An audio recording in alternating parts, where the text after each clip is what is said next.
Welcome aboard the BK Escape Pod. That's right, it's the augmented and bionic podcast version of the live show you can hear Saturdays from 10 a.m. till 12 p.m. Eastern on 100.3 FM and AM 1450 WBHF Radio. You can stream the show live there Saturdays at WBHFradio.org or download the free WBHF Radio app for Android or iPhone. Look out, here we go.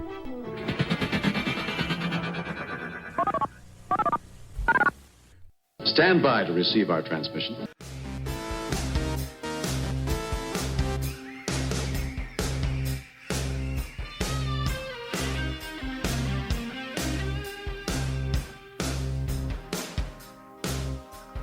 I got to get everything situated here. I've been gone for a week. It takes me like a week just to get back in shape and in form here, you know, to get ready to go back on the air and, I don't know, destroy the reputation of a radio station. I have to just kind of keep doing it because everybody we spend the whole week rehabbing.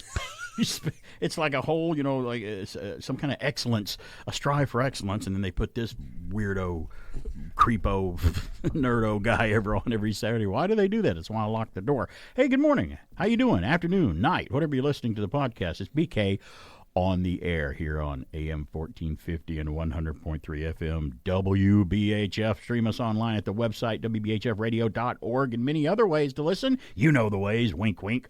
But I'm here.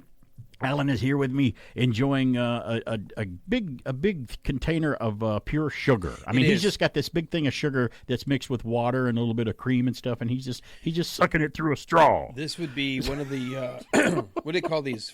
Caramel frappuccino. No idea. I just said it's just a big thing of sugar. That's basically all it is. It's just a bunch of sugar. Like you need to be hyped up on something. I mean, you're hyped already. Come on. So they say the average male needs about 2,000 calories a day. I'm getting it all right now. So you're gonna eat another drop of food for the rest of the day. I'm not gonna be allowed to do anything. Another scrap. Unfortunately, as my daughter, who, by the way, if she's listening, Sophie, thank you. She brought me this as a treat. I said, you know, I don't do this. She goes, it's your birthday. I'm like, okay, it is your birthday. Fine. And you know I'll what? skip the cake in favor of this. I don't even want to get into anything else. I want to do it right now, just so I can wish you a happy birthday. It is your birthday, and you share a birthday today. By the way, you need to wipe your chin off. You got some of that crap on your chin. Did I? Yeah. So I wouldn't say anything, but looking at it, I just kind of go, I can't look at that. Okay, thank you for telling me. Because you got some whipped cream on your chin. But it is your birthday, and you share a birthday. As when we talk about birthdays and stuff later on the program, you do share a birthday with two very important, popular individual characters. We'll talk about that. But for you and your birthday, I have something special that I want to do for you, and this is just for you for your birthday today. Alan Sanders. Birthday to you. Happy birthday to you. Happy birthday, Alan Sanders. happy birthday to you. And the crowd goes wild for Alan Sanders' birthday. So there you go, giving you a nice little birthday song. If you like, Was that to let's me? make it clear that was to you. So happy birthday. Now, how old are you today again? You're 59? No. Oh, I can't remember. How old are you? I can't remember. Officially 53. You're 53. So what time of day were you born? Do you remember? I have to look that up, but I think it was in the afternoon. So you're an afternoon baby. So you're not Or it might have been late. You I may don't not know. You may not be 53 just yet. Maybe have a Correct. few hours to go. Okay. Correct. Because I'm a 10:40 p.m. baby. I was born at 10:40 at I'm going to night. text my mama. Text your mom and ask you. It should be on your gift. Hey, Mommy. It should be on your gift certificate. Your birth certificate. Hey, Mommy. I'm sorry, it was a gift certificate to your mom. What time was I born? Yeah. She's like, I don't care. I don't remember. I was out of it. Oh, she tells me all the time, you put me in the hospital for 2 weeks. I'm like, I had nothing to do with it. Did your mom wish you a happy birthday yet today? Did she do it? Did she wish you one? Yes. She said, I hope your day is the coolest yet. Happy birthday. Wow. Your mom wished me a happy birthday on my birthday earlier this year and said the same thing and added cooler than Alan's at the end. So I just want to let you know that. Just the continuation of that goes on. 770-386-1450 is our number. Somebody's calling Such us a knucklehead. already on the phone here before we even go to our first break. Hello, it's BK on there. Hello. Hello. I share a birthday with Harry Potter. Y'all were talking about Harry Potter earlier. You mean Harry Potter or So Daniel he and I share a birthday. or Daniel Radcliffe? You mean the character? No, the character. The character Harry Potter. You do. Are you a Harry Potter fan? Hey, so yes We share a Not birthday as with him. much as my kids, who threw me a Harry Potter themed birthday party. Well, good. Well, that's good. And made the cake with a crack in it where Hank could sit on the cake. So you you're were born July 31st. Yes. There So you go. he knows your birthday. Now you're a mom. You may not be as into Harry Potter as everybody else, but you are definitely. I was going to ask you, did you have a wand and do you know magic? I'm like, well, of course she knows magic. She's a mother. She has to know magic to get by and make the kids do what they And I want. have the wand and I have the glasses That's great. and That's I great. have the scarf. I'm a Gryffindor. Oh, really? Okay. Said. So is my wife. Yeah. Yeah, I am too. I took the test. I'm a Hufflepuff, and I'm like, well, that makes total sense when you My read wife's them a what they are. Ravenclaw. There you go. She brings them out all the time. I know a couple. I know a couple of Slytherins too. Yeah, my daughter. is funny. My daughter I do Lex too. is a Slytherin. Oh, really? Yeah. My granddaughter is a Slytherin. Hey, She look. slithers around. As Harry Slither, Potter slither. says at the very last scene of the last movie, two of the bravest men I know. One was in Slytherin. One Yeah. was in Gryffindor. Yeah. Well, thanks Gryffindor. for calling, Pat. I appreciate it. And mischief managed. See ya. Talk to you yes. later. Bye bye. I do solemnly swear. That's That's right. solemnly That I'm swear up to- I'm up I to say that. I say that all the no time. good. I say that all the time. You know 'Cause I what's am up to crazy? no good.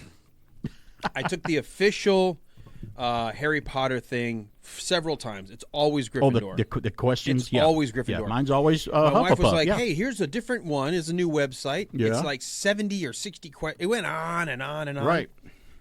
I was Slytherin on that one. I'm like, how? Yeah. And then you read and it goes, you're They're- a natural they're pretty leader who has close. no problem taking charge. Right. You don't mind bending the rules if it's to achieve your objective. I'm like, Right. oh my God, I am Slytherin. But remember when Harry Potter was getting sorted and the hat was on him, even the hat said, he's like, not Slytherin, please not Slytherin. He's like, not Slytherin. Well, a powerful wizard you'd be if you were in Slytherin. He could have gone into the Slytherin house and been You'd probably be very great powerful. there. Yeah, exactly. So it's not necessarily a death sentence if you go into Slytherin, like, oh no, I don't want Slytherin, they're terrible. It's just that they were the trouble kids. They were the ones that got into they were the arrogant ones.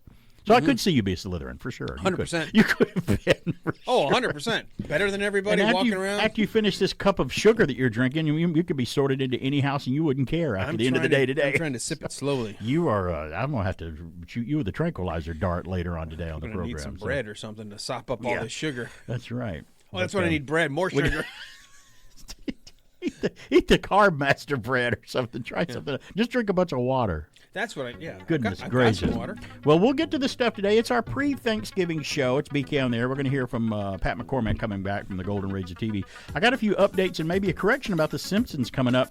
A actor, a comedian, a funny guy who's going to turn 98. CBS is going to help him do it. I'm going to have the top 5 Thanksgiving side dishes in the United States today. It might be according to what state you're in, but we'll talk about that. We didn't get to talk about our dads last Saturday because it was Veterans Day and we get to get to it when we ran out of time, but we were thankful for our dads, so they'll fit this show today. We'll talk about them today and their military background that they had, and we were both very thankful for our dads that are no longer with us, Alan and I.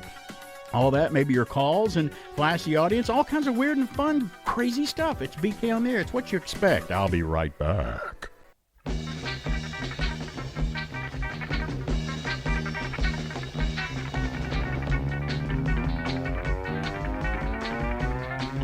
And now back to the guy who knows no limit on self-promotion.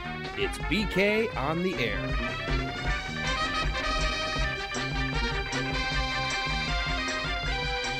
Greetings, fellow classic TV fans. Mr. Ed, a classic television sitcom that aired from 1961 to 66, trotted its way into the hearts of viewers with its unique premise and charismatic four-legged star. The show centered around Wilbur Post, played by Alan Young, and his talking Palomino horse, Mr. Ed, whose voice was provided by Alan Lane. One of the most notable aspects of Mr. Ed was its unconventional comedic premise. While many sitcoms of the era focused on human relationships and family dynamics, Mr. Ed introduced an element of whimsy by featuring a horse that not only talked, but also possessed a mischievous and witty personality. The interactions between Wilbur and Mr. Ed, often revolving around the horse's clever schemes and wordplay, provided a lighthearted and entertaining escape for audiences. In an interesting piece of trivia, Bamboo Harvester, the horse who portrayed Mr. Ed, became an unexpected celebrity. Initially headed for the glue factory, he was chosen for the role due to his ability to talk by moving his lips in a way that mimicked speech while trainers tickled his hoofs. The success of the show led to a surge in popularity for the horse, and he received fan mail and even a body double for public appearances. The iconic theme song, Mr. Ed, with its catchy tune and memorable lyrics, further contributed to the show's charm. Sung by the Sandpipers, the theme song narrated the unique friendship between Wilbur and his equestrian companion. Mr. Ed remains a beloved classic, remembered for its imaginative premise, humor, and the unexpected star power of a talking horse. This is Pat McCormack with your Retro TV trivia from the Golden Rage of TV. Be sure to check out my YouTube channel at Golden Rage of TV and my Retro TV Radio podcast available on most podcast platforms. There you'll find interviews with over 40 of your favorite classic TV stars. And speaking of classic stars, now back to BK on the air. Hello, I'm Mr. Ed. A horse is a horse, of course, and no one can talk to a horse, of course. That is, of course, unless the horse is the famous Mr. Ed. Go right to the source and ask the horse. He'll give you the answer that you endorse. He's always on a steady course. Talk to Mr. Ed. Mr. Ed, you know, if Alan keeps it up, now, I think you've ran into a couple of talking horses after the pub crawls, haven't you? At one point or another. No, I've never had When the you'd walk talking or pink elephants or anything. What did you see then? It wasn't that. What was it then? It must have been something else. You didn't see the talking horse. But you know what made me mad? Talk about talking animals on Sesame Street. Remember Mr. Snuffleupagus? Yeah. The elephant The thing, only one, you know. Big Bird's the only one who could see it. Big Bird's the only one who could see it. And it made me so mad where I'm like, no, mister, he's talking, and the kids come and listen to him. He's talking. They never believe him. I got so upset. But here's the thing. Did you know that they finally made it where the kids could see him? I had heard that. They didn't think that they could, accept having an imaginary friend because that wasn't healthy. Well, if or you're whatever. imagining And you're I'm like, seeing giant elephants, that's usually associated with not some when other you're problems. Not when you're a big bird, because you're already a big bird. And if you see a big bird that's the size of a big bird, True. that might be a problem. So, yeah, this is my pre-Thanksgiving show today because it's the Saturday before Thanksgiving. Thanksgiving's this coming Thursday, and we might do a couple of Thanksgiving leftovers the Saturday after Thanksgiving because we always do that. But you and I were going to do something last Saturday that we didn't get around to doing. And I'll get to the updates and the news of the day and the retro, nerdy, geeky stuff. I will get to that eventually. But today I want to make up a wrong that we did last Saturday because number one, the last thing you and I both want are our dads coming back to haunt us. No, I don't want anybody haunting me. Our dads could make a point when they were here alive, so much less coming back to haunt us. So, in order to right that wrong, let's talk about our dads. Last Saturday show was our Veterans Day show, and it actually fell on the day. Veterans Day was last Saturday.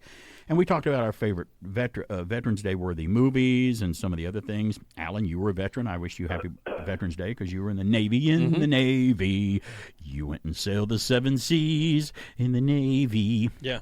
Although it's anchors away, but okay. Well, okay. I always thought they should change it to the Village People song. That would be the ultimate Navy song if you think about it. If you listen to the lyrics, it's the ultimate. Not when I Navy was song. in, but maybe today. Yeah. So anyway, I'll start off with my dad because your dad had a much more prolific career in the military. Mine was a little shorter than your dad's career. My dad didn't make the military a career, but we'll talk about both our dads to celebrate their veteran status and Veterans Day and Thanksgiving because we were thankful for our dads. My dad, Billy D. King. The D stood for Don. He gave me the same middle name as I got. Billy Don. D. Williams King. No, King. No Williams in there. He went into the service. He went into the Army in 1962. He took his basic at Fort Gordon and Camp Gordon, Georgia. Now it's called Fort Eisenhower. I found out that they changed the name from Fort Gordon, Georgia to Fort Eisenhower. That's where he took his basic right here in Georgia. My dad served in the U.S. Army during the Berlin crisis in the early 60s when they were building the wall there in Berlin, to separate East and West Germany. Was in he Berlin. at Checkpoint Charlie? He would work Checkpoint Charlie from time to time, but my dad was in the 8th Army 39th Field Artillery Division. They were known as the Berlin Brigade, and he crewed the M65 atomic cannon. It's often called the Atomic Annie, and it was an artillery piece built by the United States and capable of firing a nuclear warhead 20-plus miles away. Now, they didn't say that at the time. My dad was told at the time, you're not to discuss how far this thing can fire a shell. If someone says, how far can it fire, you go, that's classified, but don't worry, we can hit you. That's all you say. Don't worry. But after it got declassified, he could talk about stuff all he wanted to and stuff like that. So he's like, yeah, we can fire at 20. And that was a big deal back in the early 60s. Today you're like, 20 miles? Huh. I'm like, this is early 60s, people. This was a giant cannon, which they would actually transport. Right, this wasn't a missile. No, they would actually. This barrel on this thing was huge. They would actually transport this thing with a tractor, a tractor trailer setup where it had 2 tractors on each end. Imagine a tractor trailer truck with a trailer, but with 2 tractors on each end of it. They could drive it in either direction they wanted to go. There's no way to turn that thing around. They could either go backwards or forwards perfectly. Okay. And that was what he was part of. He was stationed in Schwabach, Germany. That was not too far from Nuremberg. But yeah, he did work over there during the Berlin crisis. He was part of the SACOM, SACOM, the SACOM Fire Brigade. He was a fireman too. My dad's ribbons consisted of the Good Conduct Medal. He had the National Defense Medal, Armed Forces Expeditionary, and Army of Occupation. Now, you got that one when you're in an occupied country from World War II, and Germany was still considered that when my dad was in the military, and he was qualified on the M14 rifle. Is what he used. So he told me, he says it wasn't a combat situation. The Berlin crisis wasn't combat, but it was a war of nerves. He said they were like on the anything. Somebody would, they'd hear a firecracker go off and go, what was that? They're like, because they don't know what's going to happen. They were on alert the whole time we were there. Hey, you may have to fire this thing across the into the east here, right, or whatever, because there's stuff going on all the time, because they don't like us building this wall here. Several people don't like this going on. But from 1937 to 2011, my dad was born in 1937, and I lost him in 2011. We both lost our dads, and my dad's been gone since 2011. He was 74 years old. So one of the many things in Thanksgiving that I am thankful for is my dad's military service. Short, but he was proud of what he did, and I made my dad a shadow box a few years before he passed away. And he said he liked it. He goes, I'm just doing my job. I mean, that was just a thing, Mm-hmm. And I said, and I still have Dad's shadow box on the mantle at my home that I made for him. So there's my thankful veterans dad story in the Army, all rolled into a little story there. That's him. All right, so not obviously we're different storytellers. Both the Army, though. Both the Army. My dad decided out of kind of like I did, realized paying for college and paying for marriage and paying for, you need some money. And so he decided to go into the military. When he got done with his first tour, became a reservist so he could stay with the military and had a great background, had something to take into the private sector, and he was able to get a job, get married, stayed a full-time reservist, always doing his tours, 2 weeks out of every summer he was gone. He was gone once a month to training. When the bad things started to happen with the economy on the backside of the Jimmy Carter presidency, just before Ronald Reagan came into office, we were really struggling in Michigan. And for about 4 years, my dad was able to use his background in the Army to be able to then go on what he called short tours of assignment, or short duty tours. And he'd have anywhere from 6 to 12-month assignments, but they were never where we were. So for about 4 years, I had an absent dad because he was doing what he had to bring money home. And it's something that I didn't appreciate or understand as a kid. The idea of you do whatever it takes to take care of your family. You don't abandon them.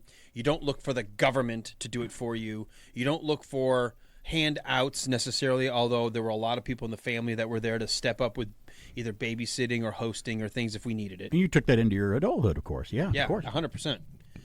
And so he rose through the ranks. He became a colonel in the Army. Eventually got a job in civil service where he was working at Fort McPherson, which is what brought us down here. He was actually assigned to the same division known as Patton's 3rd Army. He was part of 3rd Army, FORSCOM. He was in an area that I had no idea that we would be very similar when I went into the Navy. He was in Signal Corps talking about how to protect communication. He wasn't in the intelligence area, but he still had a classified, he was still had a classification to be able to be part of the materials and the computers and stuff that they would use to protect communication. No idea how similar it would be that when I went in and joined and became part of the naval intelligence, that I had an even higher classification because I was actually creating the content that would go through the infrastructure that the Army would be keeping track of. So he died 5 years ago as a colonel, Colonel Sanders. Colonel Sanders. And he had full military honors and is in the Georgia Memorial Cemetery just off of Canton Road, or State Road 20. That's great, and we're both thankful for our dad. 100%. No longer with us. And we Learned a think lot him about how to be a man because of my dad. Hi, I'm Captain America. I love celebrating this great nation on 4th of July, but trust me, there's nothing patriotic about illegal fireworks. So just remember, if you're on fire, stop, drop, and roll. One more time. Say it with me now. Stop, drop, and roll.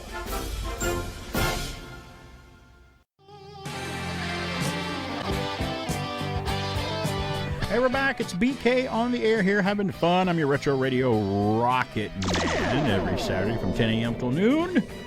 Hear me on my podcast. It's the BK on the air. You can hear my channel on YouTube, Spotify, and SoundCloud. I do turn it into a podcast. So go out there and search for BK on the air on any of those platforms, and you can find all about it. Read it, really extra, read all about it. It's time that we flash the audience of the news, the weird, the strange, and the bizarre. We'll get to our headlines and our updates here. We were just had a lot to do in the first part of the program. One, wish happy birthday to Alan Sanders.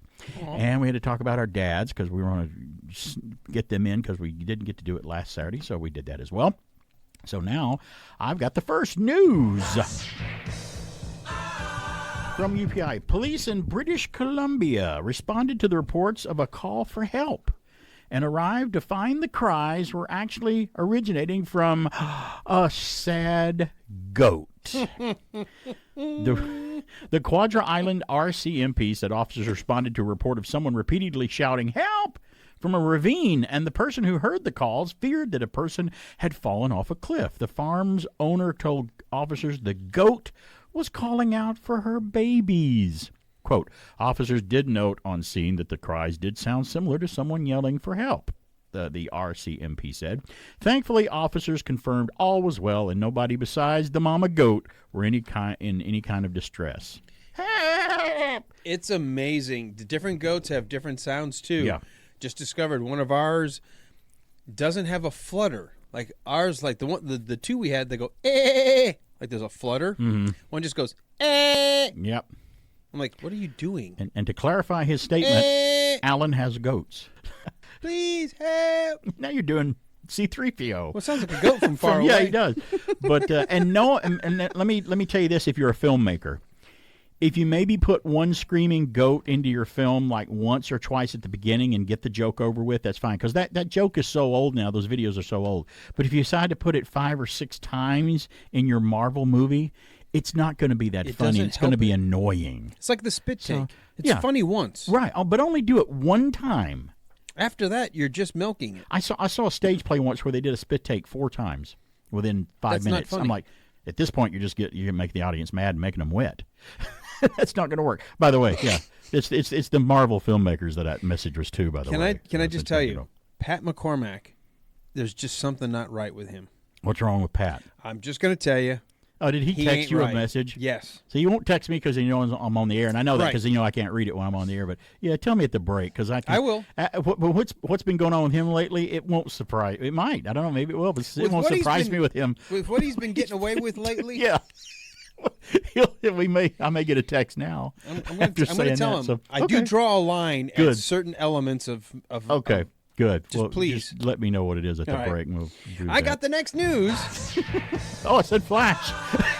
Careful. Sorry. That may go along with it. I'm sorry. No. UPI, a subscription box company, is seeking a special Christmas movie maven to get paid $2,000 to watch and rank 12 Hallmark holiday movies.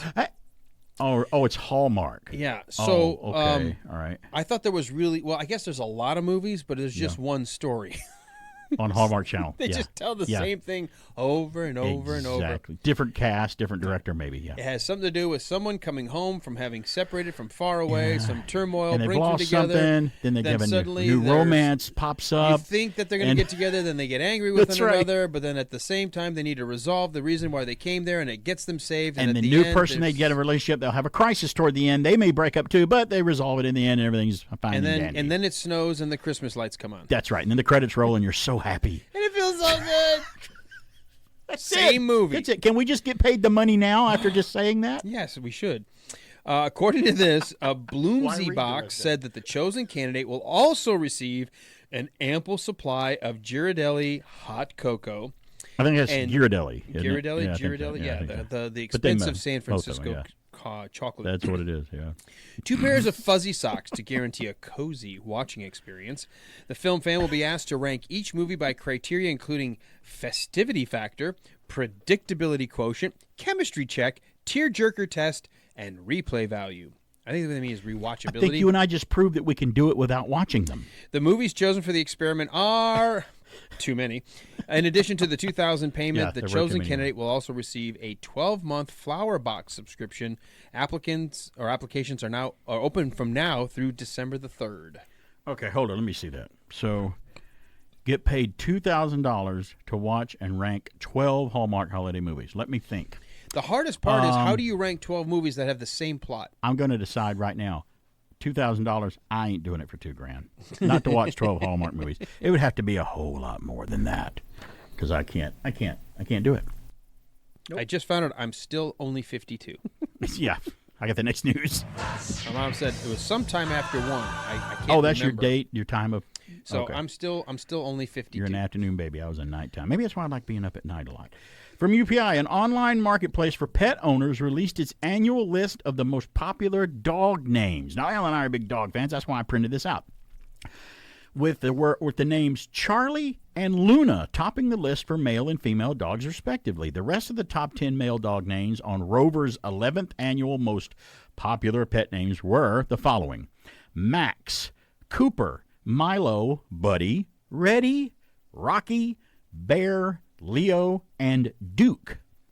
The company said Max was knocked out of the number 2 spot after 10 years as top dog name. And I've never known anybody that has a dog named Max. Can I tell you, of all I've the heard the dogs name, I've but I've never heard owned, one. not a single one of our dogs was ever named any of those names in the top 10. Me either. The rest of the top 10 for the female dogs were Bella, Daisy, Lucy, Lily, Lola, Zoe, Sadie, Stella, and Bailey. I think you hit some of those on Two. the female dogs, didn't you? Lucy Yeah. and Lola. There you go. Rover also tracked trending names for the year and found some more unusual choices had sharp increases over the previous year. The trending names for dogs, trending names now that include Kelsey, Wednesday, Oak, Laney, Minnow, Smokey, Estrella, Emmy, Robbie, and Chia. So that's some of the more recent, newer names that are entering into their list. So, yeah, I was really original. First dog I ever had that I remember, well, the first dog we had, I was a real young kid, a tiny lad, and I didn't name this one, but the first dog I remember as like a 12-year-old, I had, he was a little floppy-eared golden retriever mix that Mom got him. I don't know where she got him from, but I was really original. I named this dog. I come up with the most original name for a dog like this that I could ever come up with. What did I name him? My first dog was named Snoopy. That was his name, and I remember Snoopy well. I really do. Yeah, well, So- when I decided to get my first dogs after I had to start over, Right, yeah. my 2 Start snow over dogs were your new life. Maya and Sierra, which Yeah, I thought were those good are- those were good Yeah. snow dog names to me. And I put a lot of thought into naming dogs because the dog we have now, before we got the dog we had, see, my wife had a dog for 16 years, and she lost her, and it took her almost 2 years to go, okay, I think I'm ready to have another dog. Because a lot of people want to go right out and get another dog. I'm like, no, we can't do that. The grief for a dog for me is very important. Not right away, very- but I yeah. would not wait 2 years. But no, I wouldn't wait. But I wasn't going to make her do something she didn't want to do till she was ready. But she was looking through names, and we started narrowing them down, and we really thought about it. And a lot of people thought we put too much thought into it. I'm like, no, it's a dog's name. It has to be right. I can't just caution to the wind and just go, oh, it's named blah, blah, blah. We narrowed it down, and she finally chose the name Pippa for her. It's Pippa. And I'm like, that kind of fits. That's great. I like that. So we really warmed up to that name, and our female dog is named Pippa. And it's a pretty name. I like it. What does it name? What does it mean? I don't know what it means.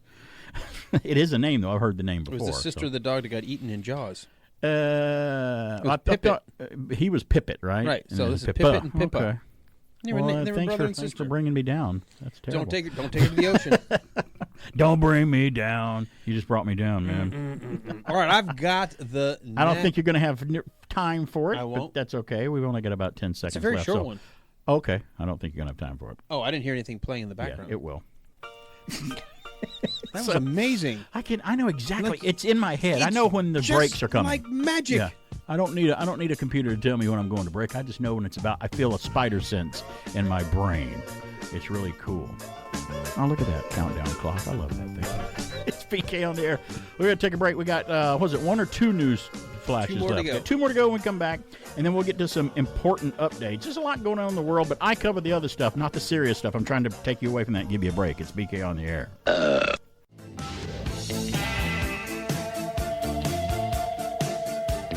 You know, sitting in the studio watching Alan suffer from his sugar high is the funniest thing in the world. He went to get up and he had to sit back down. He's like, "Oh, wait a minute, what was that? That was odd. That's I've a never rush. seen you do that before." He's like, I "Sit back down." probably felt like this when I was a kid. I don't like it so much right now. Yeah, don't go jump on a trampoline or something today like that. I should go get my A1C check right now. They're like, "How long have you been diabetic?" You're like about 20 minutes since I drank that thing. Since my daughter stopped by and brought me this stupid sugar drink. Happy birthday! I just brought you diabetes I just- for your birthday. You had diabetes. Happy Eat some birthday. oatmeal. No, without sugar. No, it's got carbs in it. No, stay away from that.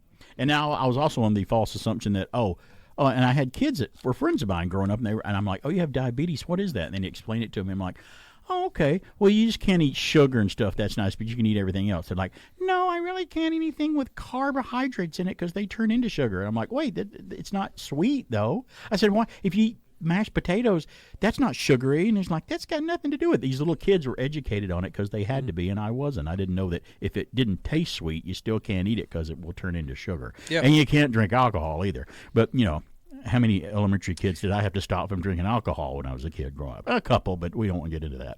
That's terrible.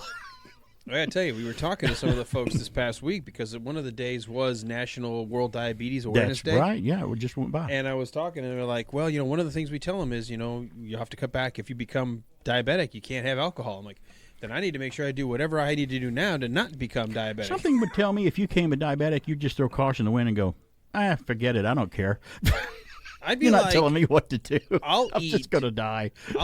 I'll eat air through the day to keep my blood sugar where it needs to be to allow me to enjoy a well, beverage. You're going to be a sight. Wow, I'm not Can't looking wait. forward to that. When I've that got an happens to entire you. I got an entire brand name for my alcohol line when I make my own Good. beer and wine. It's going to be the Old Drunky Sanders line. Drunky Sanders, okay. That's like my hamburger. That's like my restaurant that I wanted to open up when all the healthy stuff started. I'm gonna open a restaurant and call it Barry's Big Fat Hamburger Store. Because that's what who cares? Call it what it is. Old Drunky Sanders. He's a I fun would- guy. He's under the bridge. I'd eat and drink at a place like that. I wouldn't care. Go talk to him. All right, I've got the next news. We got some more news to get to. So many mad people. And people are like, "That's not funny to make fun Those of that." guys don't know what they're talking about. An Iowa man was officially awarded a Guinness World Record title for his collection of 69,255 pencils. Oh, this guy has pencils. Okay. I didn't know you could. They must be all different. Has there been that many different pencils ever made? I didn't think it'd be Apparently that many. so. Okay, good. All right. Aaron Bartholomew of Colfax held a public counting event. We have to have an event. We got to count all these. Okay. During the summer, with help from the American Pencil Collectors. Okay, I just learned that Yep. there is a Society of American Pencil Collectors. Get the lead out, baby. That's right. Hey, there's a collector for everything. Everybody's American a collector. Pencil Collectors Society Yeah. and submitted the resulting total to Guinness World Records with ample evidence. Bartholomew has now received word from the record-keeping organization that he officially owns the world's largest pencil collection. Yeah. His 69,255 pencils include commemorative pencils dating back more than 100 years, advertising pencils, pencils designed to dial rotary phones, and sports pencils bearing team schedules. So I knew you could dial a rotary phone with a pencil, but I didn't know they made them specifically for that. Maybe they I've were a seen little people. I've done it thicker before. so they don't break. I guess so. You know what kind of nightmares that guy has? He has nightmares of a guy chasing him with a giant pencil sharpener. Well, pencil sharpener. My coming nightmare, if and I was a grinding, pencil collector, is that grinding, my shed where I put them in is caught on fire. grinding. Well, yeah, that too. Come here. I have a torch and a pencil sharpener. I'm chasing you, children. You know how, remember the old one when you took the thing off the wall to empty it? Oh, yeah. And you had the two rotating, interlocking? Yes. You see that coming I at still you. have one of those. We still have those. And let me add this. That pencil sharpener is probably the best that has ever been made, that type, and has never been a better one made than that. Because the electric ones are cool, but they just don't work as right sometimes. The ones are cool until the batteries run out. Right. But the old one you stick in and you crank the crank, it works every time, always. Keep it sharp. It's always And I awesome. forgot what the sniglet word was, but there was a sniglet that said the... What? You know what sniglets were? They were words that don't exist but should. It was. Oh, there was an amalgam. It was one of those things that one of those comedy things that was on an early HBO show, and the guy Rich Hall who came up with his remember Rich sniglets. Hall, yeah. And I forgot if it's called a giznator or something. It goes Right. the body part that makes your hips move that way when you sharpen a pencil. Because you notice you always have to wiggle your butt when Yeah. you're sharpening the pencil. And when you're in school, if you're not careful, you take that off, it's going to go on the floor. All the shavings are going to fall right out. Because there was something satisfying. I guess I was weird. Well, I am weird. I know that. But I guess I was weird because I liked getting up to sharpen my pencil. I thought it was fun. I'm like, oh, this is cool. I get out of working for a minute, get up from my desk. Oh, can I empty it? Oh, cool. I'm emptying it. Can I bang the erasers out? Pop, pop. I don't know. I liked being domestic help to the teacher when I was in school. I don't know why it didn't get me better grades. I thought I was going to get on her good side. But that still did not work. I got the next news. Oh, this is interesting from UPI. Every construction worker who accidentally left their tools at their work site now has something in common with NASA astronauts who lost a tool bag working in space. $100,000 worth $100,000 during a spacewalk on November the 1st, NASA says. The white satchel, which can now be seen orbiting the Earth with a telescope or a pair of good binoculars, is hovering about 200 miles above the planet. The bag eluded astronauts Jasmine McBelly and Laurel O'Hara during a maintenance spacewalk on the International Space Station. You can see this tool bag in orbit right now. The astronomy website EarthSky said the tool bag, which is orbiting the sky just ahead of the space station, is shining just below the limit of visibility to the unaided eye, where it could be seen with minimal help. For those worried about the tools falling on someone's head on Earth, experts said there's no chance of that happening. The tool bag is expected to remain in orbit for a few more months, where it's expected to descend and promptly disintegrate in the Earth's atmosphere. The tool bag should meet its fiery fate around March of next year, according to EarthSky. Now, in the meantime, the tool bag has been officially cataloged as Space Junk ID 58229/198-067WC. By the way, they do have to catalog every bit of space junk that's in orbit out there and know where it is. It was, I think, sent Andy Griffith up to get it. Remember Salvage One, his TV show? Salvage One. It was seen Sunday. It was seen just this past Sunday by Japanese astronaut Satoshi Fukawa floating over Mount Fuji. So there you go. You got a bag of tools up there worth $100,000. A tool bag. That's some expensive tools. Those are expensive. So and I had and I know you guys had Shane Kimbrough on your podcast, A Wilder Ride, to talk about. I would always like when someone tries to explain to me. We all know kind of what weightlessness is like. You've heard what it's like. But with William Shatner going up to space and those people that have gone up and come back now, especially him and other civilians, when they try to explain it to you, they say, there's still no way to tell you about it without you just doing it. I said, I could explain to you what weightlessness feels like. And you may think because you're underwater and you feel a little, underwater, you can float and feel. That's why astronauts train underwater, because there's less gravity. It's not no gravity, but it's less. And then you get the feeling of when they get on the Vomit Comet plane that they train on, you're floating. It's still not complete outer space zero gravity. You just feel a little weightless as the plane dives, and only for about, I think, 20 seconds at a time, because it can only dive 30, for so 40, long. Yeah, depending on the arc that they fly. If you go any longer than that, you're going to wind up hitting back the bottom of the plane really hard when it crashes. You can't do it longer than that. But they say it's just so incredible. Everything on a spacecraft, everything has to be contained. I mean, even when they're eating, they're like one droplet of water. If you drink water and some dribbles out, that drop of water is just it's not gonna go anywhere. It's gonna float. It's gonna be in the way, and it could be dangerous, and it's just gonna be there. It just has to be the weirdest feeling. I'd love to find out what it's like one day. I wouldn't mind being It'd up be there nice, for a while. but just weightless would be fun, just to finally understand what weightless means, because I'm weightful. Not as much as I was. I've lost weight, but it'd be nice to feel like I weigh nothing. That would be nice. And they say you get a little taller because your bones decompress. You stretch out a little more. Your spine gets a little longer, or whatever, because it's I not the definitely weight. need to go out in space then. Not pulling down. So that's going to be. So let's get some money together. Yeah. Because that it's going to come down. I mean, the price of everything's expensive at first, so it's going to come down from what is it right now? I think Shatner paid $28 million, somewhere near $30 million to go into space with Bezos in his craft, his spacecraft. I think that was the price of all of them. Each one had to pay. So it's going to eventually come down to just maybe 10 or 5 million, and maybe when it comes down, maybe we'll be able to do it. What do you think? Maybe $1 million. I thought you were going to No, say I still 250,000. I can't still. Well, I wouldn't be able to raise that either. I could go for a loan and go. I could do okay, $250,000. okay. You want the loan for what? A space thing. She's like, because there's no collateral. There's nothing to put up that you're buying. Honey, that you can have. Where's our house? I sold it for a ticket. Yeah. Ticket to where? Ticket to what? Well, I get 30 seconds to be in outer space. Oh, you mean your mortgage? And then where do we live after that? Oh, I didn't think about that. Yeah, and live in space. Yeah, but you're only going to be up for 15 minutes. It's not going to last very long. Oh no, I didn't think this through, did I? Oops. I only got stopped here. I didn't go think that much Then further. she's like, but at least we're both going together, right? I'm like, oh. No, it's just me. You got to stay down here on Earth. Yeah, about that. Okay, while I'm up there, the only caveat is while I'm up, I'm the only one going up, and I've got to open the door and just get out. Bye, guys. And I'm gone. So that reminds me of that horrific. I got to say, I scene. got a bag of tools I got to go catch. Yeah, for a $100,000 bag, and that will only pay for half of my spacewalk. I got to give it back to them when we get back. I'm still going to be in the red. It reminds me of that horrific scene in Mission to Mars. Remember the movie with Gary Sinise? Yes. And the guy from Tim Robbins, where he floated away too far from them, and they're in an emergency, and she shoots the cable at him to kind of grab him because they're floating in space, free floating, and it's like 10 inches away from him. It doesn't reach him, and he's getting further away, and he can't reach it. And she wants to save him. It's his wife. She's like, "I'm coming to save you." He goes, "You can't. Your jetpack will run out of fuel. You'll die too." And to stop her, he goes, "Honey, I love you, but I can't let you do this." So he takes his helmet off and kills himself, so she won't come and die too. It's a horrifically sad scene to watch.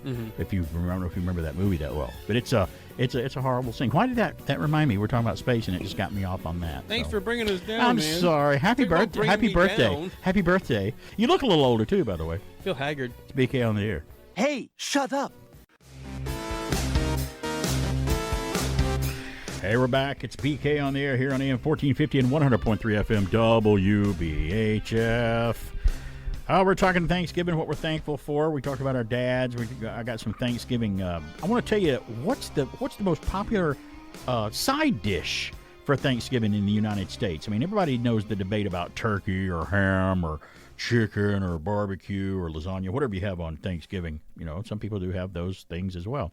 But what about the side dish? I may break it up into states that you live in, but I want to take care of some updates before I get to On This Day in History. We'll do On This Day in History in just a few minutes, but I've got some other things to get to. Also, 770-386-1450 is our number. If you want to call and check in with me and ask me a question or anything, somebody's on the line right now. Let's find out what they want. Hey, it's BK on the air. You're on the air. Hello. Hey, guys. It's Brian. How you doing? Hey, Brian. Good. How you doing? Doing well. Just wanted to call in and wish Alan the happiest of birthdays. Yeah, he's getting old. Yeah. Well, we're right there with him, man. So Brian's on the air wishing Alan a happy birthday. Hello, sir. So, yeah. Hello. Yes. Well, hello. Hey, I did learn something about Alan. So I think BK, you know that I've moved recently, so lots of prep in that. I I went deep in the archives of your podcast and learned that Alan had never seen Pee-wee's Big Adventure or eaten a corn dog, and I was blown away. Isn't that crazy? He'd never eaten a Crystal hamburger either till I'd give him one day. So Alan, no, that one dude came in and brought it, made me eat it, and then I was sick all afternoon. Alan, and I'm like, that's Crystals. That's what we all do when we go through and we eat them. I don't voluntarily want that. But Alan's finally catching up on a lot of stuff that Alan still needs to have catch not up watched on. Pee-wee's Big Adventure, Right. and I still have never had a corn dog. Yeah, you should watch Pee-wee eating a corn dog. That's what you should do. That's what, I was going to say we should set up a screening and just serve corn dogs. Sure, I would do that. And then just watch him eat a Crystal, and that'd be fun too. No. But leave the room though after he eats one. So. Oh, I felt sick to my stomach all day. Yeah. All righty. Well, that's all I wanted, and I just want to wish you guys a happy Thanksgiving, and y'all keep up the good work. Thanks for being out there. I appreciate it. Bye-bye. Yeah. Some things we have to catch up on, and that's fine. There's some things I haven't done yet that I still what my need to do. daughter brought me to drink here just already. Yeah, you're still, yeah. I noticed you were gone for an unusual long time there during our break, and you finally came back. Yeah. So, well, that was either because you had a reason or you just, again, it's your birthday, you're getting older, and you forgot you were on the air with me. One or the other. I don't know what it was. I feel like I'm supposed to be doing something. Yeah, where am I supposed to be doing it at? Let's do some updates, because I got a few updates before we get to On This Day in History and whose birthday it is, along with Alan's birthday. Remember we talked last week about how Homer no longer chokes Bart on The Simpsons. How I did a whole story about it, and several places were reporting it. This was all over the news, by the way. Right. This well, wasn't just you. Here's an update. Co-creator and producer of The Simpsons, James L. Brooks, told people that Homer will not stop choking Bart. Quote, "Don't think for a second we're changing anything," he said. "Nothing gets tamed. Nothing. Nothing. Nothing," Except Brooks said. Apu. "He'll continue to be strangled if you want to use that awful term for it." I'm like, well, that last statement that he said, and he worded it that way, that kind of makes me suspect of even, I don't know what's going on here. So is he, and in the grand scheme of things, I know it doesn't matter one way or the other, but still, I mean, it's a politically correct thing, I think, creeping in. 770-386-1450 is our number. Somebody else is calling. They hung up. Okay. Well, we were calling, and they hung up. What you hang up for? So it looks like maybe Bart is going to continue to be strangled on The Simpsons. I don't know. We'll just have to find out, because it's not, I mean, it doesn't happen. It's not something that happens every episode, or it wouldn't be special. Right. It's just at the appropriate moment. It wouldn't be special. So, and did you hear about, I learned this week that Ridley Scott, whom a director we're very familiar with, is making Gladiator 2. Mm-hmm. I'm like, oh, so he's going to do a sequel to something to keep his career going or something. He's like, I need another hit. Man, I need another hit. And it's Denzel Washington is starring in it. So I'm like, okay, interesting. I don't know what to think about that. Okay. I'm not going to stop prejudging movies till I see them, because sometimes I'm wrong about that. But I will tell you this, most of the time I'm right. When I have a feeling about a movie, it's usually right. Not all the time, but it usually is. I am interested in that Napoleon biopic that he just had with Joaquin Phoenix. Yeah, and I finally saw the trailer to it, and I'm like, okay, I don't know. This could be a gigantic, mega success Academy Award thing for Ridley Scott and him, or this could be one of the biggest bombs that ever was released in the theater. It could go either way. Here's what it's going to be. So there you go. It will be an Academy Award recognized movie that will bomb. It could be that, too. I'm sorry. There was a third alternative. Thank you for telling me. There was a third alternative. I just don't see the masses of the young people. No. Well, some of them may go because of Joaquin in it, but I don't think so. Yeah, because they only know the masses of the tiny Gen kids Zers only know him as the go? Joker. So they go, Even it's then, the Joker guy. I don't know. Then, I don't see it. I don't see it either. And by the way, there's some Marvel rumors out there. Remember John Krasinski? Was that his name? Krasinski. That played Mr. Fantastic for Doctor Strange in the multiverse. He was the Right. multiverse Mr. Fantastic from Fantastic Four. Now there are several places reporting we think Pedro Pascal has tested for the role in the regular Marvel Universe as Mr. Fantastic. I'm like, okay, boy, that would put him in a lot of franchises if he gets a Marvel role, because he's been in a lot of things. So, Nothing against Pedro Pascal, because I think he's very good. Right. He's not Mr. Fantastic. Well, no. He's he's an actor, yes. But I don't know. But I don't know if it's true. I'm just seeing it's reported in a lot of whispers out there. Mr. Fantastic is not south of the border. Well, yeah, but that's true. But it's like James Bond's not a woman. You can cast somebody. That doesn't matter now. Well, obviously, I as we're learning. Don't get me wrong. So, I think Pedro Pascal. So he's a great. He's in the talks. A lot of people go, "Well, it's just a rumor." That's true. Well, sure. That's of course it's just a rumor. But it's one of those where you're like, oh, it's been reported in so many places, and then 6 months later I find out it's true. So maybe it was. So when you start on these big things, and again, it may be a rumor. So I don't know. I got a little Daredevil news too. We'll cover that How are later. the Marvels doing? Well, you know, or you wouldn't ask me that. Lowest Marvel movie opening in history, The Marvels. So I don't know. It tells me a lot. I may still stream it and watch it because I can decide for myself. I'll have more news and fun when we come back. If you think some of today's passes have been exciting, wait till you see the plays made for me on WKRP in Cincinnati. Tomorrow at 8, 7 Central and Mountain. This is CBS.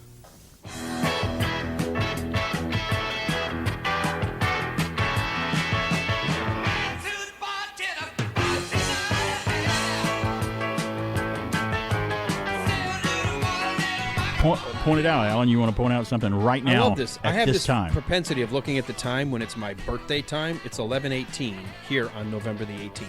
Which means it's 11:18. 11:18 on the day.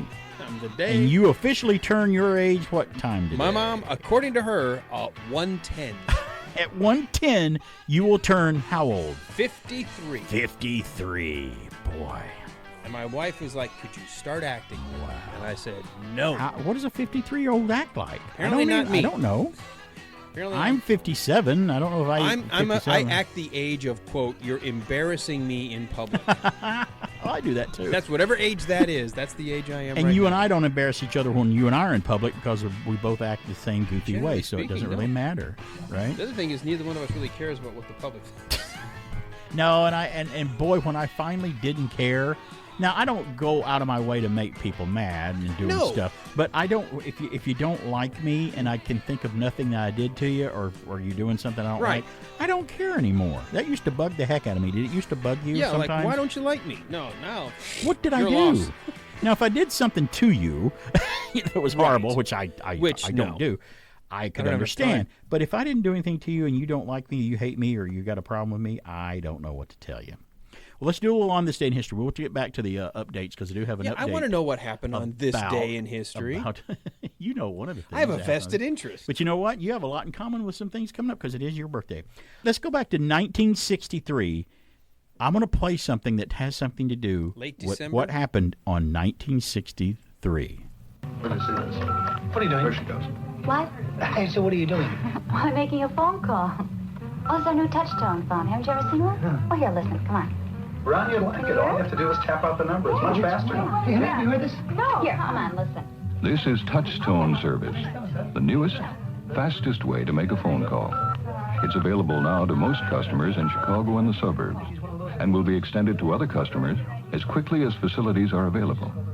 Touch-Tone phones come in a variety of styles and colors, and the cost is low. If this sounds like a good idea to you, call your telephone company business office and ask about Touch-Tone service. Right. I gotta make a phone call. So, there you go. On 1963, on this day in history, Bell Telephone introduces the Touch-Tone phone to customers. They actually introduced it in Pennsylvania first, then it moved to Chicago, like you heard in that ad right there off television. And eventually, in 1990, it reached my home state of Alabama. So that's nice. Crazy. It's nice to know that it reached it in the 90s. No, I'm kidding. It was in the 80s when it came to Alabama. So. Just to you take it for granted that it's been around that long. It's 1963. I'm kind of blown away because I would have thought, well, that's just crazy. Especially when they say, if you live in Chicago and some of the surrounding suburbs. Right, you can take advantage of this Touch-Tone. And I did. When I first saw one of those at my aunt's house in Noonan, Georgia, I said, "What's that?" She goes, "That's a Touch-Tone phone." Really? And I would get in trouble because I would pick it up and start hitting the buttons and play music like they were music notes. She's like, "Would you quit? You're going to wind up calling Hawaii. I'm going to pay $50 for a phone call to Hawaii. Don't do that. Put it down." I thought it was fascinating. We all know that I like to talk about whatever year it is. We'll go back either 40 years or 50 years, depending on what year it is. Well, it's 2023, so sometimes we talk about 1983, which is 40 years ago, and 1973, which is 50 years ago. It's just a nice, even number to talk about. And Al and I are both of the mindset of, well, the stuff when we talk about 50 years ago aren't so bad because we were so young, but when we talk about 1983 stuff, it makes us feel older because it was so much more recent. It's actually worse. Just wait. Eventually, if I were to talk about 93 stuff, you'd probably feel old too. 1993. because that was 30 years ago. You start thinking about that was that Back in the to 90s. the Future time. Well, today a movie celebrates an anniversary. It's 40 years old today, from 1983.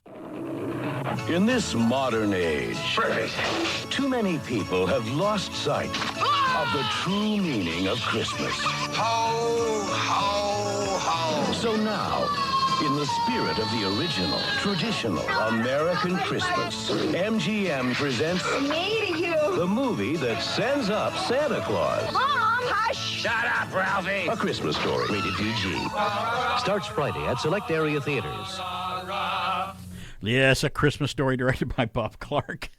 A movie that, believe it or not, you may not know this, but A Christmas Story flopped when it came out. It didn't make money. It was just kind of shoved off and into obscurity, never heard from again. But it's gotten cult status, and I guess, I don't know if they still do it or not, but it says in this article that the 24 Hours of A Christmas Story is played on TNT and TBS every year. I don't know, I guess it is.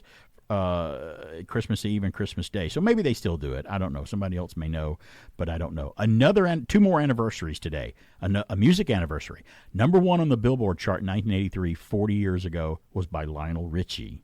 You want to take a guess at what the song was in 1983? Hello? No, not that. I think that was later.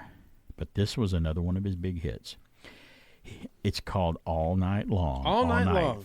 40 years ago when that song came out, and I remember when it came out. Another movie anniversary on this date. Actually, it's not an anniversary. What was number one at the box office on this day? Let's do that. 40 years ago, the number one movie in 1983 on the box office. It was number one before, but this was the seventh weekend of its release, and it retook the number one spot on this day in history in 1983. Lawrence Kasdan film. That'll give you a clue right there. Ooh. What do you think it was? Lawrence Kasdan. Lawrence Kasdan. Silverado? Nope, No. The Big Chill. Oh, that's right. The Big Chill is it was number That's one 40 the years movie ago. he had Kevin Costner in initially and wasn't didn't in it give 'cause it he any edited- words or anything. Right, yeah. And he says, I'm working on this Western. I really want to make it up to you. Right, yeah. And put him in Silverado. And, a superhero died on this day in history. He was 54 years old when he died in 1992, DC Comics. Doomsday killed Superman on this day in history back in 1992 from DC. He was 54 years old. Superman was. The character came was. back. Did he have 9 He did lives? come back. He did come back. Yeah, I don't think he was. I think his body was dormant or something like that. But there was the big story of the year. Oh, they killed Superman. DC Comics still killed Superman in 1992, and I remember it well. That was the height, I think, of my comic book collecting. Was the early 90s. I got like 10 or 12 titles a month of comics. You know what? And just I think read them. that's about the same time. I was like, Yeah. just as I was getting through high school, heading to college, it was like, yeah, it's kind of fun. I've got money Yeah. enough that I can spend, but I don't have Right. a lot of bills. And I used to have this shop I would go to. Yeah. They knew all the titles, and they would say, well, as they come in, we'll pull Was them. that in It'll be your Michigan? folder. No, here in Oh, it was here. in Georgia. Oh, okay, yeah. And they would say, you just I wonder every time which you one- come in, go to your folder and whatever's in there, and I would do that. I wonder about- which one you used. Which it was shop over was. by. Because I knew a lot of the local ones here. It was in the on Barrett Georgia Parkway in that strip shop center that had like the Longhorn. Oh, and the Chuck E. that Cheese. one's since gone. Yeah, Oh, I can't remember. way I can't long remember time who was ago. over there. Yeah, interesting. Yeah, but the one I had a subscription service, and they'd pull them for me, and I'd just tell them to give me my comics. On this day in history, 2005, you were talking about Harry Potter earlier on your show, and then earlier here, Harry Potter and the Goblet of Fire opened on this day in 2005. Was the day it opened. I remember that. That was a few years ago for just there's a lot of fourth movies one. that open in and around my birthday. I guess because it's that time of year where it's like you're thinking about Thanksgiving break. A lot of kids Right. are off, families traveling. Yeah. Give them something to do. And I always love when a movie comes out. You know, Dune Part 2 was supposed to come out on November 18th. Really? But because of the actor Well- and writer strike, they pushed it back to the spring. Plus, they want to make the Alan Sanders happy. That's No, why they it do has that as nothing to well. do. It's just all about ironic. you. I think about that a lot. And Walk the Line, the Johnny Cash movie with Joaquin Phoenix, we talked about him, opened on this day, same day as Harry Potter. Another Did you ever great see that? movie. Okay, Oh, I loved that's Walk really the good. Line. I thought it was great. Directed by James Mangold. Great movie about him. I had some doubts about, really, Joaquin's going to sing the Johnny Cash songs in the film? Okay, because usually when they do a biopic, they'll use the actual songs and the actors will just lip sync it Mhm. to the actual ones. No, they let him and Reese Witherspoon sing their versions, and they did a good job. It was really interesting. It was very a great good. movie. It's great. And he's good too. He's eccentric, like a lot of leading men are. Sometimes they get a little out of their mind from time to time, but he's a good actor when he's good. Birthdays today. You're interested in whose birthday it is today, Alan? Maybe along with your birthday. I know one. Today, you share birthday with astronaut Alan Shepard. He Alan died. Allen, he died, spells it correctly, too. He died in 1998. There's 2 Allens on the list actually there's 3 counting you. Alan Shepard, American astronaut, and Alan Shepard was the first American in space, believe it or not. He was the first one. Today is a British comic book writer and novelist. It's his birthday, too. Another very... Alan Moore? Alan Moore. Watchmen, V for Vendetta, Swamp Thing. Now, the thing I was the most familiar with that Alan Moore wrote was Swamp Thing from DC. The Swamp character was very well written, very angst, suffering character. Wasn't really for kids. It was much more of a drama of a tragic character like Frankenstein or something. Well, that wasn't your superhero He story. reinvented it. Like, that was his big thing. He would kind of... He did. Alan Moore's birthday. So you share it with him, which is good. I know you're a fan of his. I like... Today is He's crazy. Today is... He is. He is certified. He is totally certified. Have you ever watched? And he's a genius, but yeah, along with Joaquin Phoenix. Today is Mickey and Minnie Mouse's birthday. They are 95 years old today. You share a birthday with them, too. Look how many people you share a birthday with. Today is Kim Wilde's birthday, English pop singer from the 80s. Kids in America, Keep Me Hanging On. I don't know why, but in the 80s, I loved watching Kim Wilde music videos. It was just so wild.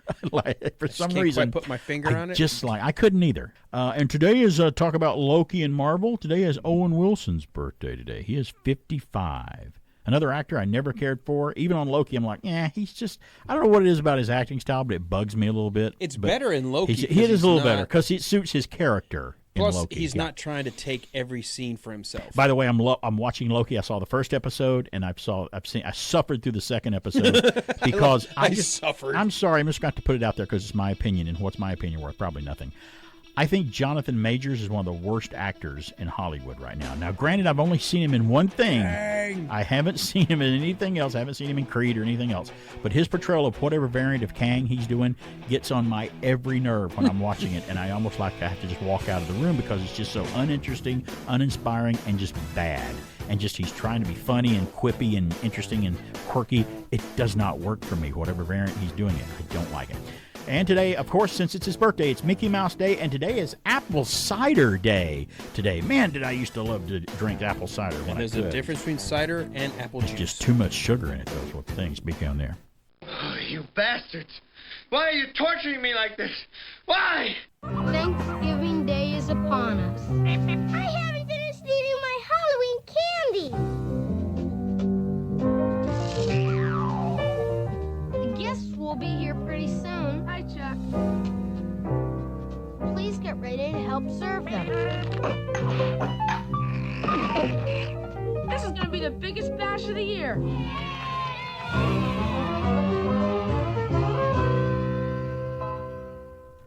Charlie Brown Thanksgiving. There you go. The only way you can see it now, by the way, if you have Apple TV, or if you're mad that you can't see it, you can always buy the DVD and have it and watch it or Blu-ray anytime you want. So there's a way around all of that if you get mad when you can't see your favorite thing every year. I think they always also have The Great Pumpkin on Apple TV too now. So I think they have all of the As Peanuts. a staple for me, though, it was CBS. I always check the TV guide and go right to the CBS network when I was a kid to watch those growing up as a kid. Well, I told you there's another update. I've been doing some updates. And by the way, Daredevil, I think it's because of COVID and some the writer's strike or whatever.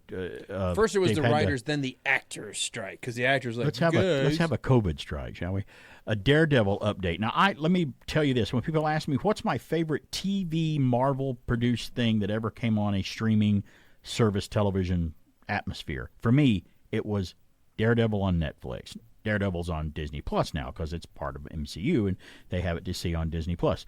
But when they have yet to make a show, for me anyway, that has topped Daredevil because it was a fantastic, true to the character, very well done, very well directed and acted show. Oh, yeah. Daredevil, they have yet to surpass it. I think my second favorite show that Marvel did now is Hawkeye. Because Hawkeye, to me, I enjoyed it, and I'm going to watch it again. Stacey's like, let's watch Hawkeye. It's very Christmassy. Let's watch it again. I'm like, sure, whenever you want to start it, we'll do it. It's for Christmas. But Daredevil, Hawkeye, and WandaVision, I think those are the three so far of my favorite Marvel TV versions of the shows that they've done. If I had to pick three of my favorite, there's three right there. I have a Daredevil update. As we know, Daredevil Born Again was the name of the new show that they're working on. It's newly announced. Directors Justin Benson and Aaron Moorhead recently shared an update on where they are for the show, and they say it's undergoing a significant creative reboot. Moorhead informed The Wrap, he said, It is day zero for us. He added, we're currently just consuming Daredevil content, not just the Netflix show, but all the possible material we can read. We're just making our stew of information nice and thick. Benson, for his part, he also joked, we have the best answer for you asking us about Daredevil Born Again. We have an office we have an office now. About 45 minutes ago, this was just a couple of days ago when they were talking to them in an interview, goes 45 minutes ago, we finally got our office, and we're just learning our Wi-Fi password. That's how new we are in our office to start our work. Can I suggest and that's where we're to at, these guys, if you're going to be the creative trust to build a show, shouldn't you have done all of that pre-reading and pre-watching and like so. But thickening your sauce beforehand? Right. But here's the problem. They're the new people that were just picked. They're brand new. Okay, like so I these said, weren't the ones before. No, these aren't the guys before. But what makes me feel good is what they are doing is they're immersing themselves in Daredevil content from the comics and the Netflix show. The fact that they said the which Netflix is show great. is encouraging. The Hollywood Reporter's hopefully not She-Hulk. Hollywood Reporter revealed the middle of October, Marvel Studios was scrapping the original show that they were thinking about doing about Daredevil and planning a significant creative reboot of the series. Let's hope that means that it's going to be better than what they had planned. Hopefully that's what that means. And as part of their reboot, they canned writers Chris Ord and Matt Corman, as well as all the show's planned directors. They got rid of all of them. Now, while Ord and Corman were removed from the main creative duties, they would still remain as executive producers. Well, in Hollywood, we know what executive producer means.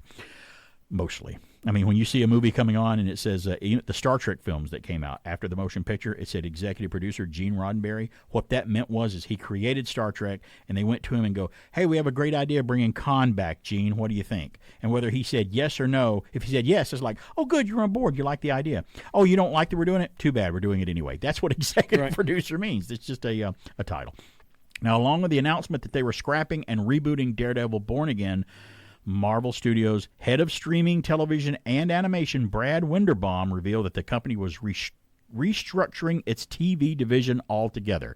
At the end of October, it was announced that Marvel Studios had tapped Dario Scarpand, who previously worked on The Punisher, and Tom Clancy's Jack Ryan as the showrunner for the series. Okay. So there you go. To me, that sounds promising. Well, I like really how that sounds. enjoyed The Punisher, and I love because, like the classic comics, there was the crossover with Punisher and Daredevil. Right, and they're two characters that would cross over. Bernthal did a great version of Punisher. I liked his broken, I've got nothing left to live for, so I'm going to take as many bad guys out on my way out. Right. I loved it. And I'll plug Thomas Jane's Punisher movie. I thought it was great for what it was. I thought it was great. He's a great actor. Thomas Jane is underrated guy. If you've never seen the movie The Mist, that movie, the Stephen King movie about that weird mist with all the creatures in it killing people in that supermarket, Thomas Jane gives a great performance in that, especially the heartbreaking ending. And he's also great in Boogie Nights as well. He just gives a great performance in that. Well, let's kick back into our Thanksgiving stuff. Thanksgiving's right around the corner, and I have right here in my hot little hands that are greasy from eating Thanksgiving. No, not yet. Top 5. Whoa! That was my tummy. You know what? On the podcast, I'm going to listen for that and see if that made it over the microphone. That may be either I'm hungry. No, it's not because I'm hungry. Or you drinking a lot of sugar. One of those. You drank a lot of sugar. My body's going, what did you do? What did you do, Ray? You have something in common with Mrs. BK. You guys have the loudest stomachs I've ever heard in my life. I could be sitting there watching TV in the living room, and all of a sudden I hear... There's no sound baffling. I'm like, what was that? Hers makes noise if she's really hungry or if she's just eating. Either one. It's loud. But it's funny, though, and it's fun to hear what it does. Mine is my body like rejecting what I've done to myself. It's a whale. What have you done? Your stomach's communicating with the probe. You're going to hate this in a few more minutes. Top 5. Here we go. Top 5 Thanksgiving side dishes in the USA. It's just around the corner. We're starting to mentally plan our menus. For some people, the best part of Turkey Day is actually anything but the turkey. Actually, new polls show that the case for the majority of Americans, believe it or not, are voting for something other than turkey or ham. Some are wanting brisket to be the Thanksgiving meat on the table. You know what? I don't care. I mean, if it tastes good, I don't. With me, I don't know about you and turkey, but for me, a turkey has to be cooked so perfect to where it's juicy, moist, and tastes good and well seasoned for me to like it. Because a turkey is a bird you can ruin easily and turn people off from it. But a good, well seasoned, moist turkey is actually pretty good. I love turkey. Now, Campbell's just released the 2023 edition of its States of the Sides, a report on the country's favorite Thanksgiving side dishes. And according to its polling, More than 2/3, 67% of people prefer side dishes to the main event, believe it or not. Because, that's, they're going to have turkey or ham. It's the side dishes that are going to be interesting. Let's start from number 5 and go down. And I tried to separate it, tell you what states are that this falls on. Number 5, and you want to try and play along. Mm-hmm. By the way, before we go through all of them, you're from Michigan. That's your home state. Yep. I'm from Alabama. We like to keep both those things quiet, but sometimes it gets out. What do you think Michigan's number 1 side dish is before we get through all of them? Okay, that's your guess. Okay. That's number 1. My guess for Alabama, which is where I'm from, would be dressing. I'm going to guess that dressing may be the number 1. And let me say this. I know what it is because I've read this now, but I'm telling you what I guessed before I read it last night. So just letting you know whether I'm either right or wrong. Number 5 in the United States, the most You said popular. number 1. Oh, no, I'm doing 5 to 1. Oh, I'm starting okay. at 5. I thought you going said down. the number 1 because you said number no. 1. I said okay, I was trying to guess. 5. I was trying to guess what the number 1 was in Alabama, my home state. Well, that was my guess for number 1. But if you're going to guess number 5, I'm going to say cranberry sauce. Well, it's hard to do all 5 of them, but you can do that. Okay, number 5. But it didn't give it for every state. It gave which one is your number 1 is. That's the only one I got. Gotcha. So it's okay. It's your birthday. You had a lot of sugar. It's okay. I'm losing my mind. Number 5 in America, it's green bean casserole. I love Coming in 5th casserole. spot, it's a nostalgic side whose glory days are perhaps in the past. The top side in Washington State and tied for number 1 in Connecticut. The retro holdover is still a matter of tradition for many people. And yes, it's made with as few as 4 ingredients. It's also one of the easiest side dishes to make on the big day. Let's do number 4 before we have to go to break. Number 4 in the United States, sweet potatoes and yam is number 4. Yams and sweet potatoes, they're different. Kick off the top half of the list here, and despite widespread love for the terrific tubers, they are only tied for top spot in one state. Tied for number 1, my home state of Alabama, believe it or not. It ties with another one, believe it or not.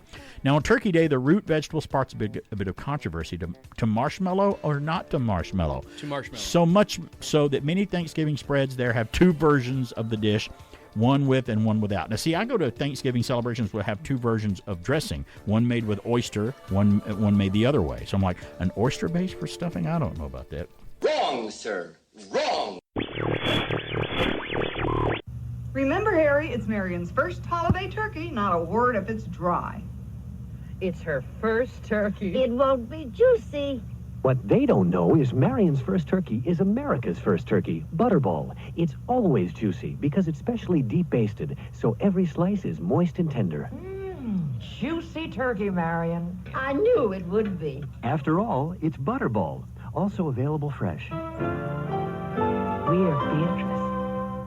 I know somebody would not be caught dead buying a Butterball turkey. They'd buy just original turkey and baste it and make it themselves. So that's for your people that still buy the Butterball turkey. Thanksgiving's right around the corner, but we're not talking about turkey. We're talking about the side items that come along with your main course during Thanksgiving. The top 5 Thanksgiving side dishes in the United States. That's what we're talking about right now as we tick toward the top of the hour here. BK on the air. We started out with number 5, which is green bean casserole, and I tried to tell you what states it was number 1 in, by the way. Number 4 was sweet potato and yams. That was number 4. Well, the number 3 side item, I don't know, this might be a little controversial for birthday boy Alan and a lot of people out there, but the number 3 spot on the top Thanksgiving side items that you can have on Thanksgiving is, that's right, mac and cheese is number 3 according to this. Coming in at number 3 on the list, mac and cheese was a new entry to the top 5 this year, having been ranked by 27% of the Americans as their favorite side dish. Look, any day is a good day to make macaroni and cheese. Thanksgiving's no exception. Whether you opt for baked, slow-cooked, extra decadent, or easy as heck, there's no wrong answers when it comes to which mac and cheese should be in your Thanksgiving table. It should also come as no surprise that this cheese pasta, this dish, runs the South of the United States. It was the first pick in Louisiana, South Carolina, Missouri, by the way, Delaware and Maryland, too. That's out of the South. Tied for the top in Georgia, Alabama, and Mississippi. So there you So go, right wrong. there. So many things. You say that it's wrong to have on Thanksgiving, but you know yet what? millions of people eat it every Let's just go ahead. You know year. what? If we can have it at every meal, we need to have coleslaw, baked beans. Let's go ahead and throw in there some pickles and garnish. Let's just, you know what? Everything Let's should be just on go your ahead. Thanksgiving Day table. Let's just go ahead and right now make mac and cheese an official side, one of the official side dishes, along with everything else. Let's just change the rules. It's all right. Rules are made to be broken. Let's just change it and It's call all right. it No, that. you know what? So why not? Go ahead. It's fine. There we go. There we It's go. fine. So number two. What is the second most popular in the United States side dishes on Thanksgiving? gotta be Falling from the top spot from last year. It's stuffing or dressing. Dressing, yeah. Still remains an extremely popular side in Americans' hearts and stomachs on Turkey Day. Stuffing is where you get to put your own spin on the classics, whether it's the bird or not, the meat or without, or made with cornbread, white bread, croutons, oysters, based, or whatever, or no bread at all. Stuffing is your choose your own adventure of side dishes. It says there are many ways to cook it, by the way, or prepare it. Stuffing brought home the proverbial bacon, by the way, or more aptly sausage. In 10 states, it's number one in Alaska, Arkansas, Indiana, Maine, New Jersey, North Carolina, Ohio, Tennessee, Wisconsin, and Vermont. It tied for first in 2 states, Oklahoma and Mississippi. So I thought it would be a whole lot And more I than that. like either dressing or stuffing because one is more bread-based, one's Right. more cornmeal-based, and I like them both. I don't mind cutting it like a piece of cornbread. You're right. That's good that way. That's fine. You can mix it with something or whatever, or the more moist type. Yeah, that's the two I like. The one I just don't care for that they make at every Thanksgiving celebration we go to for my wife's family is they do have a couple people there that prefer it made with oysters. There's an oyster recipe for it. And I just don't. It's not that I hate it. I just like the other one better, and I'd just rather have the one that I like the best. Okay, we're up to number one. The number one in the United States favorite side item on Thanksgiving. You heard me say it and the earlier. winner is, you said it, mashed potatoes. There's another one. You can fix them a different way, too. And even if it's a baked potato, I don't care what it is. The winner is mashed potatoes, rising from second place in 2022. Mashed potatoes take the crown for America's favorite Thanksgiving side dish. Creamy, rich, comforting. They're the perfect accompaniment. I'm getting my mouth watering trying to read this right now. That brown gravy It's in the there. perfect accompaniment to turkey and gravy, so it makes sense that mashed potatoes came out on top. Potatoes take first prize in 22 states, which there's too many to mention, but I did put 22 states, including Michigan, just for you, so you know that. And you guessed the right number one dish. When I guessed the number one dish for Alabama, where I'm from, I got it wrong. It tied. It actually tied for number one, so I only got it half wrong. I thought it would have been dressing and stuffing. That's what was my first, but I forgot. I thought, it tied with mac and cheese for the number one spot. So I did kind of get it right, I guess. So You know, the there one go. problem, all those dishes, and it's not a problem, but every year I make the same mistake. What do you make? All those foods are soft and pliable, and I know so what they mistake take you up make. every possible corner of your stomach. That's And right. I keep putting it in because I can somehow mash a little more in there. Sure, yeah. And then I go to stand up. I'm like, oh, that hurts. Yeah, I that's can't- even worse it standing up hurts. after having the Starbucks that you No, had. the sugar was I just got dizzy. I was like, Yeah, whoa. Alan, the older you get, the more trouble you have standing up. I don't know what that means. No, It's something you should watch I out try for. to be very cautious about overeating. Well, but, An American treasure is about to celebrate his 98th birthday coming up very soon. So you think that you've got troubles? Well, trouble's a bubble. So tell Mr. Trouble to get lost. Why not hold your head up high and stop crying, start trying, and don't forget to keep your fingers crossed. When you find the joy of living is loving and giving, you'll be there when the winning dice are tossed. A smile is just a frown that's turned upside down. So smile and that frown will defrost. And don't forget to keep your fingers crossed. And watch out for that ottoman.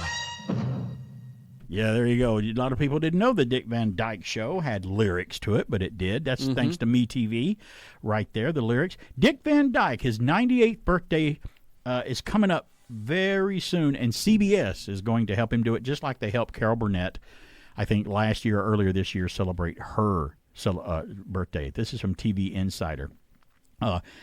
Dick Van Dyke, 98 Years of Magic, is set to commemorate the iconic entertainer's 98th birthday on December the 21st, airing at 9 p.m. 9 o'clock, 8 Central on CBS. The 2-hour star-studded event will showcase performances, appearance by special guests, a festive music segment. Of course it is. It's Dick Van Dyke.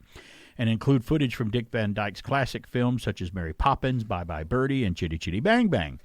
Quote from Dick Van Dyke: I started with CBS under contract in 1955 with the CBS Morning Show, then Dick Van Dyke, and then Diagnosis Murder.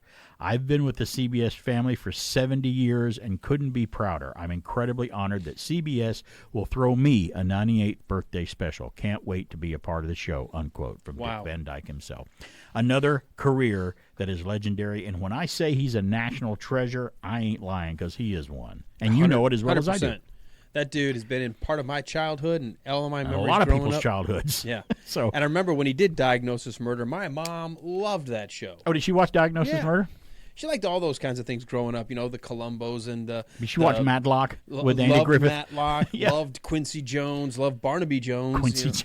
Not Quincy Jones, Quincy MD. Hey, your mom might have liked Quincy Jones too, right? I think she liked the music Okay, of Quincy good. Jones, Quincy but no, Jones. Quincy MD. M.E. M.E. Medical examiner. Medical yeah. examiner. Good old Jack Klugman. Isn't it funny how these legendary television guys went on to continue their careers, but they popped back up on television later as a totally different character. Andy Griffith did Matlock. Dick Van Dyke was on Diagnosis Murder. Jack Klugman was on Quincy, you just said. Buddy Epson Buddy initially Epson, was Barnaby Jones. Yeah, Barnaby Jones. It was, and I'm glad that they enjoyed these long careers.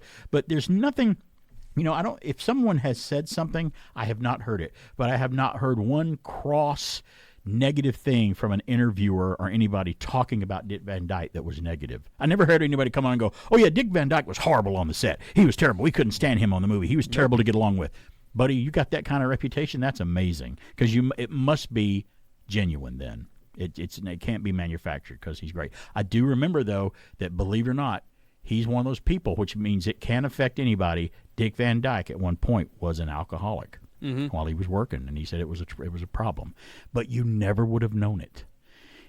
When I heard that about a few of the actors, people, it was from, and again, how do you identify an alcoholic? By looking at them? You can't. But some of the more happy-go-lucky, great people. Some people, he's an alcoholic because he's always mean and the way he acts. Oh, yeah. Dick Van Dyke and Leonard Nimoy were both recovering alcoholics. They had to beat it, and they were two of the people you never would have thought that would have that problem. Yeah. And that's just the way we think. It's nothing wrong with it. It's just that we wired that way. Like, how could he be an alcoholic? He's the happiest guy on television. Well, when he's off in private, you don't know what he's going through. You don't know what's happening. I try to remind myself of that all the time when something happens in the news. I'm like, you know what? You don't know someone's life just by how they project. You have no idea what happens behind closed doors. Because they're in the news all the time and everyone follows their career. No one knows anybody 100%. Right. When I saw that interview with the kid, remember Mrs. Doubtfire with Robin Williams, the boy that played the young son in the movie? He goes, I used to be on set. They interviewed him not long after Robin Williams died. He goes, I would see him, and I'd go visit him in his dressing room, his trailer on set. And I knock on the door and open the door, and he would sit there, and he said, Robin Williams, when he wasn't on set, he would be sitting in his trailer with his head in his hand, just sitting there, motionless, just holding his head. And he goes, I look back and I'm like, wow, I get it now. He must have just felt bad for a long time. But when he came out, he was all spark, Robin Williams, always on, talking like he's got a wind-up thing in his back that he just got wound up and you just got to let him wind down. And it was amazing, and that hit me hard when I heard that kid say that in an interview about Robin. So you're right, you never know the background stuff. But I'm looking forward to that birthday I mean, he's what, three years away from 100. I mean, but Dick Van Dyke doesn't. Well, he's turning 98. 98. So 2 years away. 2 years away. He's still animated. He still sings and moves around. He says he still walks and tries to be physical and stuff. He's still there. Like he's got his faculties. And there's been several videos posted of him like out in public when they'd seen him in a restaurant, and waiters would come over and he'd start singing songs from his old movies with people in restaurants. He's just that way. What a good guy. And I think it's great. If I could be a tenth of him, nice guy, I hope I make I just hope that when I get that old, I can be as animated and walk around. That's all I want. I just want to be able to still function. Wouldn't it be nice to love your retirement? Well, you're getting closer and closer. It's your birthday. Happy birthday. Thank you. See you next week. Say you wake up in the middle of the night, you got an idea that's out of sight. So you jump out of bed, look around your room. You gotta write it down and send it to Zoom. Or say you just seen something on this show, or someone cool you just gotta know. Write it all down, don't make a mess, and don't forget your name and address. Include a stamp so we can drop you a card, then dip your note in a bucket of lard. Joe doesn't know what he's talking about. You put it in the envelope without a doubt. Then take your typewriter, pencil, or pen, and if you make a mistake, you gotta do it again. Write Zoom, Z-O-O-M, Box 350, Boston, Mass. 02134.